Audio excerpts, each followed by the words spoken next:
This episode of Tekzilla is brought to you by Domain.com. Nothing says the holidays like staying at home and playing video games. Unless you're a confirmed bachelor or bachelorette, chances are not everyone is going to be too stoked to hear explosions coming from your home theater system. Are you watching Lord of the Rings again? So today we're looking at 3 headsets in the low, mid, and high price range. These 3 headsets are also fairly universal and will work on Xbox, PS3, and of course PC. And some will even work on the Wii too, if you're into that kind of thing. So these are the Afterglow. They're by PDP. And as you can see, they look fairly ridiculous. But the good part is that they're very light and very flexible. How do they feel with them on? They're pretty ridiculous. They're actually, it's kind of funny. This is not my favorite. I don't like that design in headsets personally. There's like spring-loaded steel straps. For your comfort. Yeah. Twist them around. Show how twisty they are. They're very flexible. Do you often like? Apparently some people do. I guess that's a feature some people want. Who knows? So they sound good. They've got 3 different modes that you can switch through. Although I did get some reports on Ventrilo that it was making like this weird high-pitched mosquito noise in the background, which I've never heard on any of my other headsets. But the audio from the game sounded good. I don't know. It's also it's pulling basically the strap is pulling the bottom of the cups up. Yeah. So that kind of pinch, like it's pinching your head a little bit. Yeah. How is the sound? The sound is like, oh, you probably couldn't hear me because you had them on. The sound is good.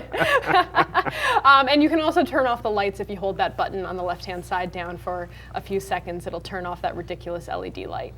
And also the USB plug that you use to use it wirelessly is pretty big. It's pretty egregious. And if you have a USB port on the back of your PC or something on your console, maybe you would want to use that instead of putting it on the front because it's really going to light up a whole room. If it's dark, that lights up as well. So yeah, not my favorite. The design is not that great in my opinion. It sticks out really high on the top of my head. So overall, it's a good low-end wireless model, but not my favorite. It's kind of funny. So Sennheiser, oddly enough, does both Dolby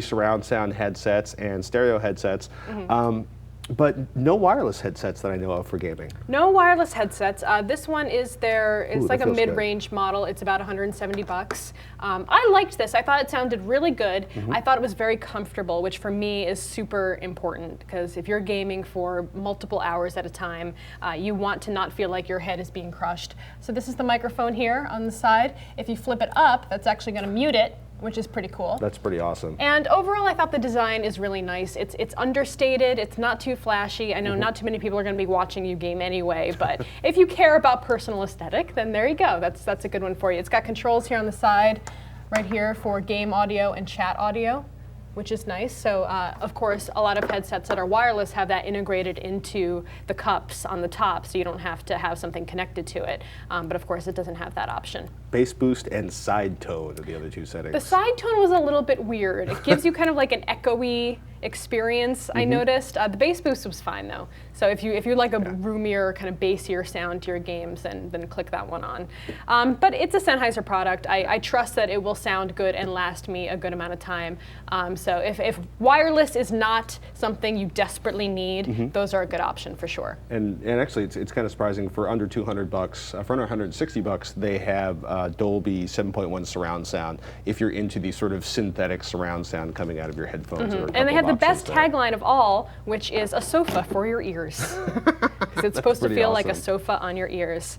Now the king of gaming headsets, the Astro A50. Oh, these feel good. Which I do not want to give back because it is rad. So look how those look pretty nice, huh?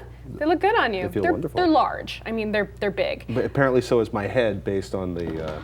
The difference here is that if you're used to using the A40s, the amp is in the headset now instead of on a separate unit. So it makes them a little bit heavier, a little bit bigger, but you do get the wireless capability, and it's up to 30 feet, which is nice unless you live in like a concrete room or something. This is the mix amp. It's going to let you scroll through different audio modes. It's super easy to set up. You connect that to, I did all of my testing on my gaming PC, so you can use the optical in, and then you can connect it via USB to keep it powered. The one downside is that I wish that this had 2 USB cables that it came with. Right. Maybe I lost one, I don't think I did, but to charge that you need a USB cable, and then to use it you need a USB cable. Funny. So you have to switch them back and forth in order to make it work. I love that it's got basically pass-through for the optical, so you can use a headset and you could use your regular AVR receiver. So if you want to game at 4 in the morning without waking up everybody in the house, that would actually allow you to hook it in line. So we use, at home, we have the A40s that we use for console gaming, and I like them a lot. So this is a very logical next step in case you want something wired. Of course, if you have the Xbox, you still need that cable running from the headset to the controller. Right. So that's one wire that you're definitely going to need if you're using the Xbox. They're $300. They're not cheap. They come with a really nice stand, and of course that mix amp, which is, the sound was just phenomenal. I love gaming with these. I think they sound great. The audio coming from the mic sounds good. Maybe you can see if you can buy those, and I can buy your old ones. Or I'll buy them, and then Ryan can keep the A40s. Anyway, we can argue about that later. But yeah, those are the A40s A40s my are three picks. Ryan's? The A40s are Ryan's. I use them when I console game. I still have my creative pair that I use for PC gaming downstairs. Sharing makes for a strong marriage, people. Yes. All right, well, we've still got more Tekzilla to come, but before we do that, it's time to thank one of our sponsors. Shopping around for a new domain name? You should be looking for a .com. A .com domain name, it's the best. Immediately understood, gives credibility to your website no matter what name you choose. And the best place to get a new .com domain is at domain.com. Here on the show, we love domain.com because they're affordable, reliable, and easy to use. We know you're a little short on cash. It's the end of the year, right? So we've got an awesome coupon code for you with a big 20% discount off domain.com's already low prices. Just use the coupon code Tekzilla when you check out at domain.com. 20% off, folks. Big time savings. Don't forget domain.com and use the Tekzilla coupon code for a big discount. When you think domain names, think domain.com. And remember, that is a .com.